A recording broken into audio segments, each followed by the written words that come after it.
Wake up, America. It's time to talk about ultra-processed food on this next episode of Digest This.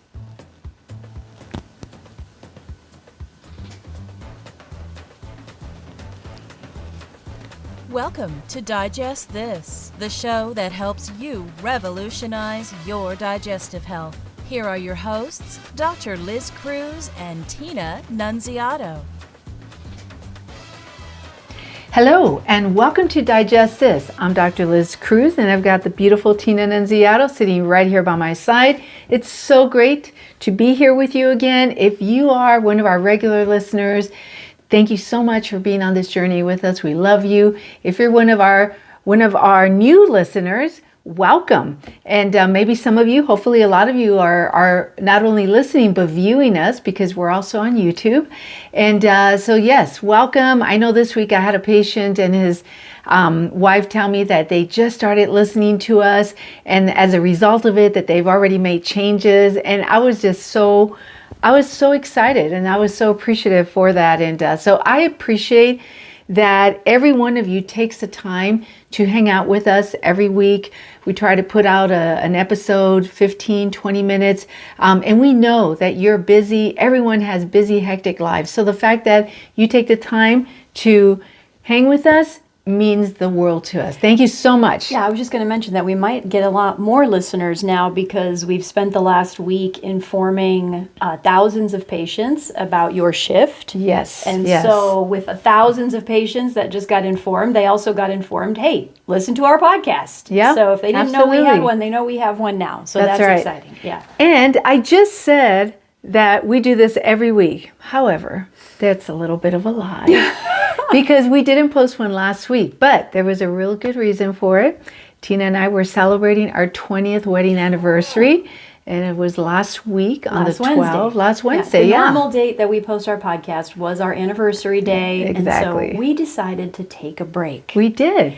And we went away for the day. Yes. Just us. It was wonderful. It was wonderful. Yeah. Had an amazing time, did all sorts of stuff, whatever we wanted to do.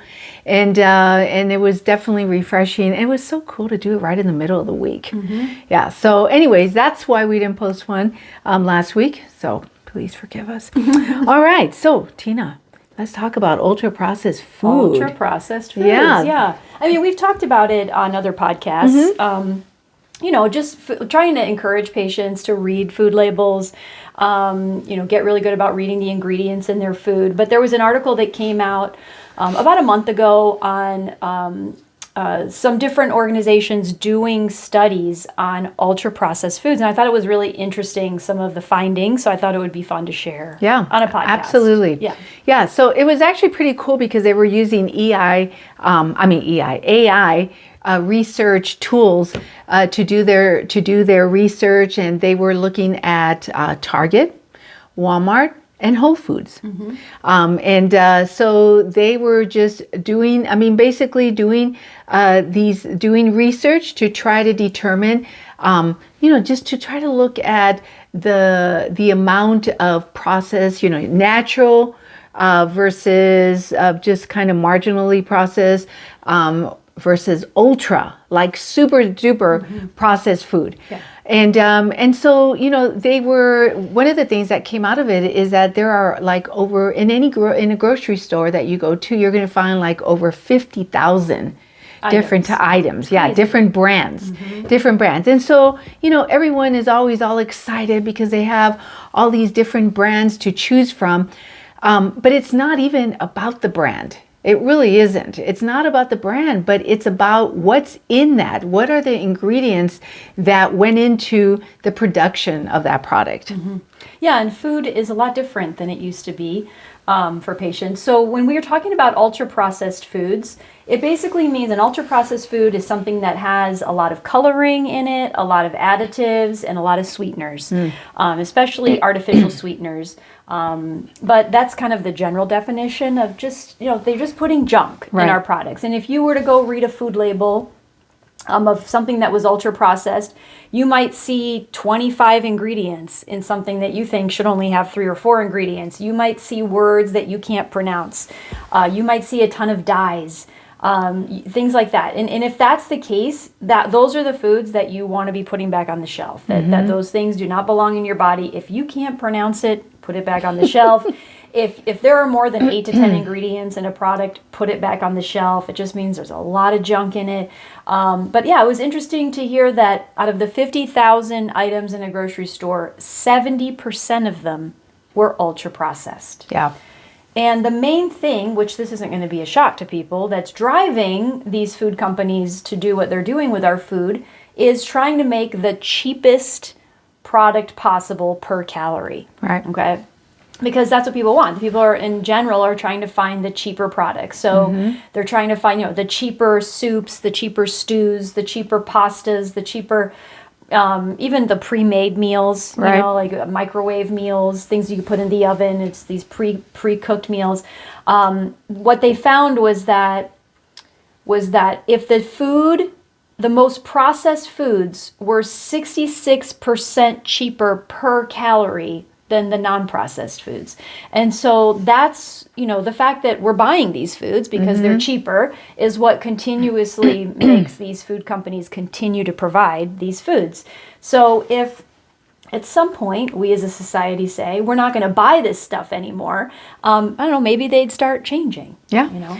Yeah. I mean, and the more processed your food is, the more risk there is of disease, okay, development of disease, okay, because basically you're feeding your body chemicals.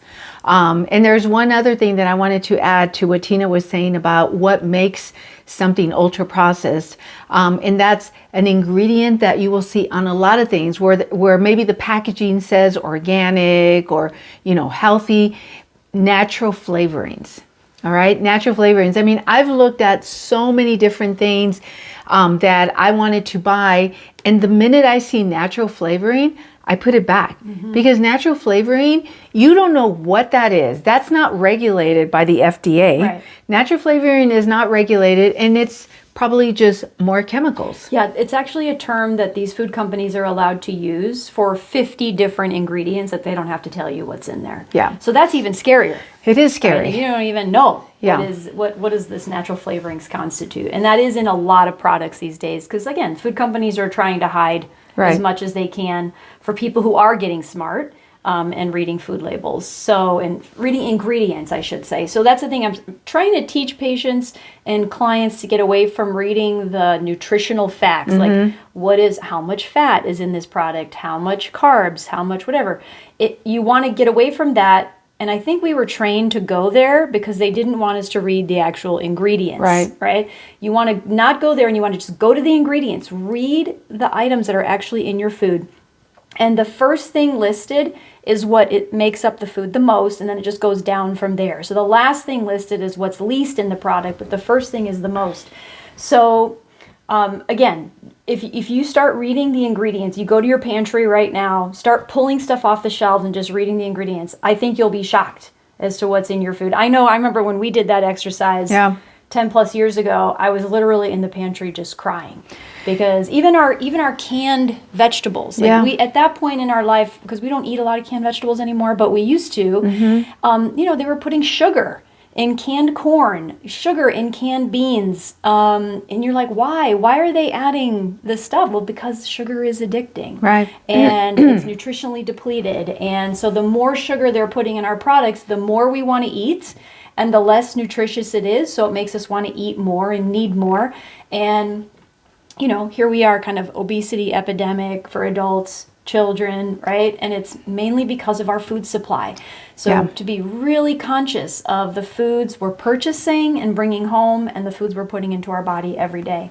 Yeah, it's really, you have to be so vigilant and so careful because, even a bag of Doritos, okay? A bag of Doritos, when you read the ingredients, it has monosodium glutamate. MSG, okay, that's not good for you. I mean, but there are just everything. You have to be reading the ingredients. Like Tina said, get away from the nutritional panel.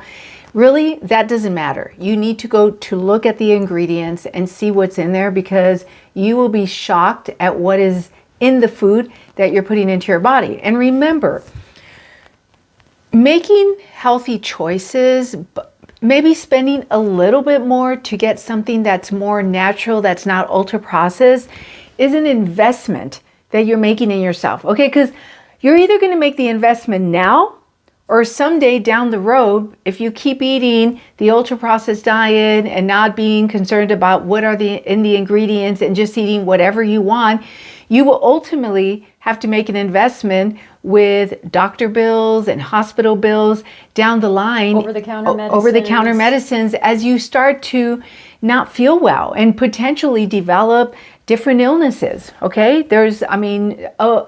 you name it. I mean, we see it even in young people that come to our office these days.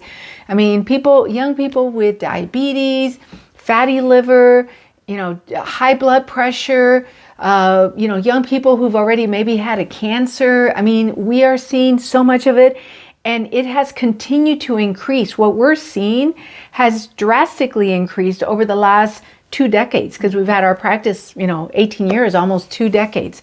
And we have definitely seen younger and younger people through the years coming in with the same symptoms, the same illnesses that their parents and their grandparents have. Yeah, and they're missing work. Yep. And they have to spend money, like Dr. Cruz said, on doctors and medicine and tests and all these things. And I always tell patients, you're going to spend the money one way or another. You're going to either spend it on being well or you're going to spend it on being sick. Exactly. Okay? So spend the money on being well. And then the other thing, that brings up Whole Foods, because the article talked about Whole Foods. Yeah. And that Whole Foods definitely does have less ultra-processed foods than places like Walmart or Target, but they still have ultra-processed foods. And the reason that is that even some of these alternative products, like alternative meats, alternative milks, that people are moving toward because, they're trying to get away from drinking cow's milk, which we are huge proponents of. But even drinking an ultra-processed alternative milk is not super healthy. So if you are going to do some of those alternative meats, alternative milks, any dairy alternative products, again, look at the ingredients. Make sure it's minimal ingredients as possible. Right. Because even Whole Foods has ultra-processed food. So just because you're shopping at places like Whole Foods and Sprouts, we had one friend that was like, oh, I shop at Sprouts and everything there is healthy. And you're like, no, not everything there is healthy. Like, again, it's, yes, they have more healthy options, but not every single thing coming out of these stores that you think is a healthy store is healthy. Right. So just be really conscious of that. And then it was kind of around the same time that article came out. There was also this image that popped up on Facebook that I saw regarding the percentage of adults in each country and the percentage that their diet consists of ultra-processed food. And I thought it was really interesting. I wanted to share. Yeah, it's actually a really cool, it's a really cool picture. For those of you that are actually watching us, that are watching us on YouTube, it's a cool picture. It basically has like a hot dog on it there. And it's just talking about ultra-processed food consumption, all right? In the USA, the share of adults' diet, the percentage is 58%, and it actually had the highest. Yeah, 58% of Americans' diets is ultra-processed, which is scary, okay? It is. So more than half of what we're eating is ultra-processed here, and then it just kind of goes down from there. Yeah, the UK, 57%, Australia, 40%. I won't go through everything. However, I will point out that the lowest was 18% in Indonesia and Italy, which brings up the point again that we should possibly move to Italy. Right. Right. Yes. Anyways, so just thought I'd throw that in there. But yeah, that was a very cool picture. It's always nice to see a picture like that and you're like, whoa, that's pretty significant. Like Tina said, 58%. That's a lot of work for the doctors and healthcare providers down the line. That's right. Yeah. So just be aware, look at the ingredients and listen. We both know that when you're eating stuff, you're not thinking about, oh, how's this going to affect me later? Okay. Most people aren't thinking that. You're not thinking, oh, how is this going to feed my cells? That's not how we think. We're thinking of, oh, this tastes so good. I want more. That's what we're thinking of. So you have to be very intentional and very aware, and you have to make the effort to care for yourself to the point where you do look at ingredients and see what it is that you're putting into your body. Absolutely. All right. So, and if you want to connect with us, if you want to do a wellness consult, you can find us on our website, drlizcruz.com. There's a magenta colored button on the homepage. You can click it and schedule a free 30-minute wellness consult. It's free. You could do it over the phone, so you can do it from anywhere. All right. If you have not rated us, please rate us and please give us a 5. It'll help other people just like you to find us. And lastly, if you have not subscribed, please subscribe to our podcast so that you never miss an episode. Thank you so much for joining us, and we'll catch you on the next podcast. Thank you for joining Dr. Liz Cruz and Tina Nunziato. To learn more about their revolutionary products and services, go online to www.drlizcruz.com.